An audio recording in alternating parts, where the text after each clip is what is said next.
This is David Bach, and he's on keyboards this weekend. How are you, David? I'm doing good. It's Are good you to be having here. fun here in the Yeah, mountains? yeah. I mean, I love Asheville. It's a great Yeah, place. It is. It's great. So when I heard that the reunion was here, I was like, yeah, sign me up. I was here last year for about 4 days, 5 days, and I just fell in love with the place. Yeah, well, my family's all from here. That's Yeah, one of the yeah. reasons I'm from around here. Yeah, And I could see moving here. Actually, it's really great.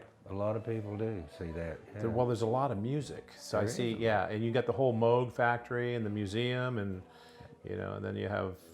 Asheville is here for one reason, for people to come. It's Yeah, always yeah, been yeah. a tourist town, always. That's yeah. what it is. And, you can walk around on Friday evening and hear 40 sound checks going on. Oh yeah, A lot of music. Yeah, the street music is awesome. Yeah. And then that drum circle thing is just incredible. It's And of great. course, the mountain influence has always been here too. Yes. So that's going Yeah. on.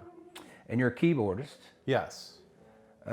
What years were you in Germany with this outfit? Well, with this outfit, that would have been my second tour, my dad's second tour. Okay. So I was there in elementary school, and then I went back, and he was stationed at the same base. He was stationed at the same. We had the same stairwell. It was unbelievable. So it was really familiar. But so this would have been. I got there in '69, like fall of '69, and I was there all the way to about '74. So I graduated there in '72, and these guys heard me from auditioning with some other bands, and then they were like, "Hey, you need to check out this band, George and the Rockets." And I went and I was like one of the only guys. I was the only guy who had a Hammond organ at the time. I brought it over from the States. A B3 or Well, it was a M1. M1? Yeah. Yeah, and it was just so difficult lugging the thing around, and that was a bad situation. So I sold it. And once, I actually went to the audition with the M1, and people are like, wow, because nobody had a Hammond especially at that age. Right. And all these guys were older. I was like the young guy, and I got the audition, and I was just like, oh, this is great. And it sort of set me up for my whole high school, because I was in the band with all the seniors, and I was a freshman, and then every year I was always in the best band. And by my senior year, we had like basically a super group. Half of those guys are still full-time musicians. Mm-hmm. So the name of the band when you joined was George and the Rockets? George and the Rockets. Yeah. And we had a little card.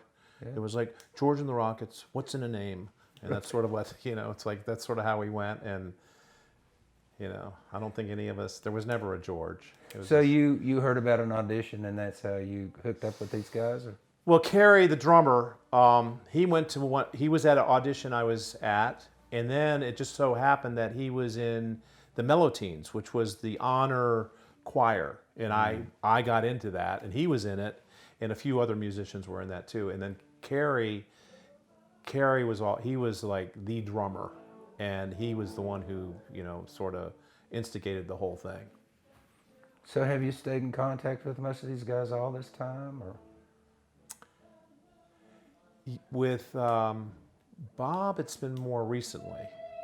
Facebook has been incredible. But Kerry, I've stayed in contact with him. Jay, the guitarist, he's in London right now. He can't make it. We were like best friends, and I lived in Colorado with him, and so and then Mike actually lives in, the bass player, Mike Calloway, he actually lives in Maryland. So I have a group in Maryland, and it's sort of like a jazz, world jazz group. And I do a lot of my material, and I have a little bit of a name recognition there. So when I do wine festivals and play clubs, Mike's actually showed up, and it's been awesome. So cool. But yeah. Yeah, I've known Mike Calloway for years myself. That's sort of our connection to this. Oh, yeah. Have you guys recreated the band before this? Is this the first time you've done They this? have. They've done reunions like on the West Coast, and they did that. But this is my first. This is your first? My first time. And really what it was like, yeah, I want to get together. This sounds great, but Asheville, sign me up. Yeah, man. This is going to be a good thing. Did you drive down? No, I flew in. They have a flight. It's a 58-minute flight from, and it's pretty incredible. Yeah, it's I mean, not bad. unfortunately, they charge you extra for the seats, and they charge you extra for bringing your suitcase on, Oh, yeah. and it's $3 for water, but it's pretty cheap. You Yeah. can't beat 58 minutes. What was the music scene like in Frankfurt when you were there? Well, for me, it was incredible because I was studying piano with a pretty legendary composer arranger with German TV and stuff, and then also I was in the best band in high school, and these guys, I was like the young guy, and they opened up, they were popular, and all of a sudden that became my, it's all about your peer group, and my peer group, I was sort of like, I was in the band, so I had access to all different groups. So for me, it was incredible. You played around Frankfurt and Wiesbaden in that area? We played Frankfurt, Wiesbaden, Hanau. I think we traveled a little bit, yeah. And then there was a second George and the Rockets, which Mike was in. He wasn't in the first one. And yeah, we did all the teen dances for all the high schools and junior highs around. And then by my senior year, Carrie was in that. Mike wasn't in that. Carrie was in that. We actually got a USO show and did all the Army bases in Germany. It was a 10-week tour. We played four times a week, so to hit all 40. So for me, it was the beginning of the reason I'm still doing music today is because my association with George and the Rockets. Who were your early influences? Keyboard? Earliest was, J.S., Bach and Mozart and Beethoven and Chopin. Then I really got into Debussy and Ravel. And then over there was a real big British invasion, and especially prog rock. So early Genesis was starting, Gentle Giant.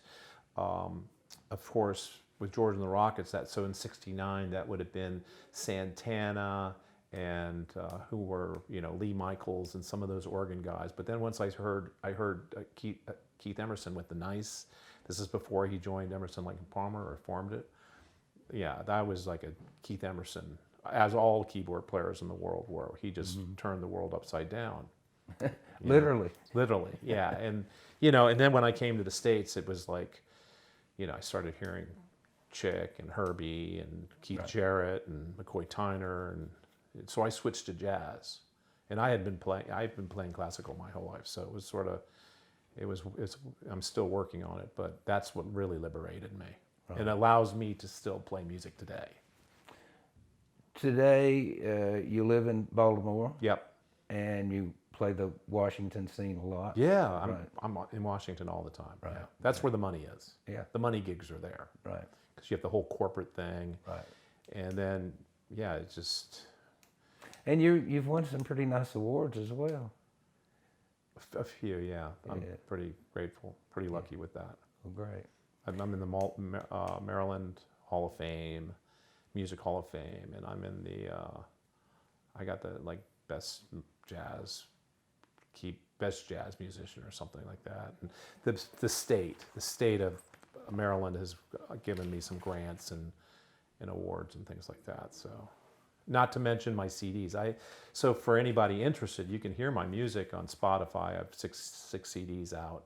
My last CD I put out, it just was released right at the beginning of COVID, and I thought that was going to be a big issue, and it was an issue for the whole industry. But it sort of helped my CD because a lot of the big guys, Diana Krall and Nora Jones and Herbie, they didn't release anything with COVID, and so what happened is there was my music out there, and I hit #1 and in the top 10 for like 12 weeks, and it made the number 33 in the top 200 of jazz albums on R&R. So, which R&R is the big jazz chart, and so that was for 2020, and so that you would think that would help, but in these times of COVID and post-COVID, it still hasn't really translated it into anything substantial, but.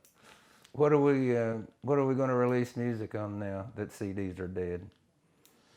Well, it's a big problem, and I think a lot of people in the industry aren't releasing CDs because they're like going in knowing they're going to lose money. So this is something that's, people who love music and people who,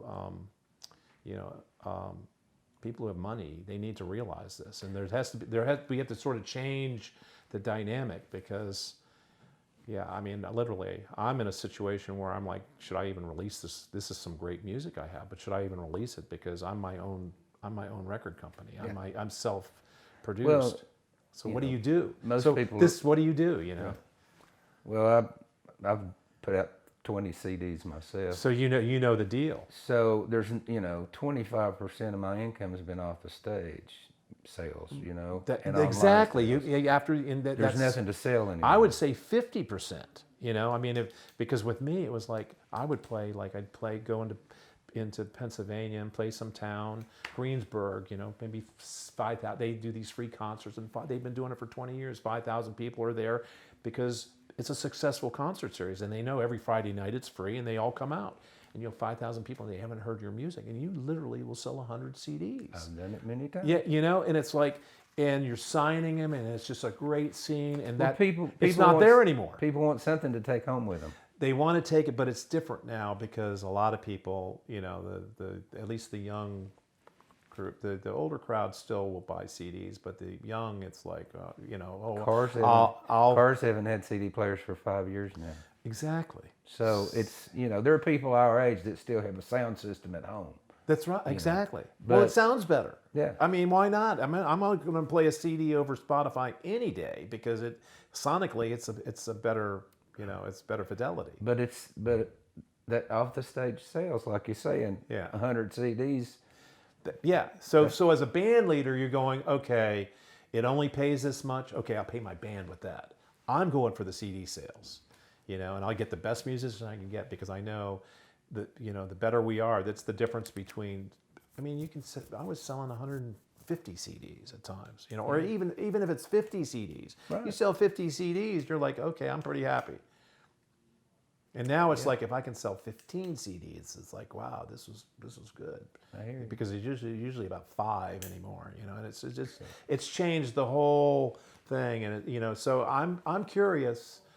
I talk to other artists. We're sort of all like, everybody. Of course, everybody's feeling it, but it's like none of us have really an answer. None of us really have solutions for it.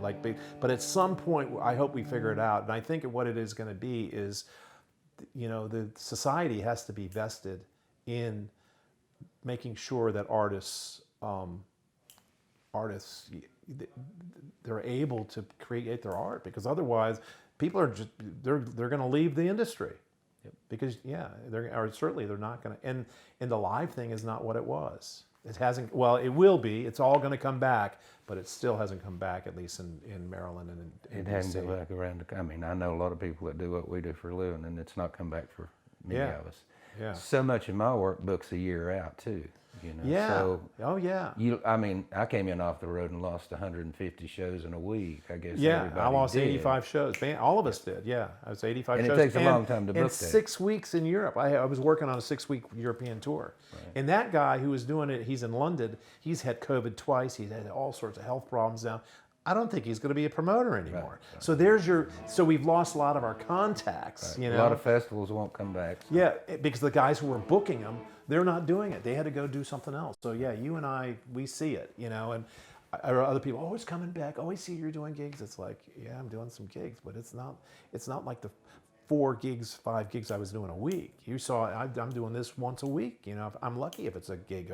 I'm talking about the corporate stuff or the good paying stuff. Yeah, I could play a little club, but I don't even want to go there. It's like $75. You're not gonna make your mortgage payment. No, it's not. The gas, you can't buy gas. And now and now on top of that, it's like it's even less because, so yeah, it's an issue.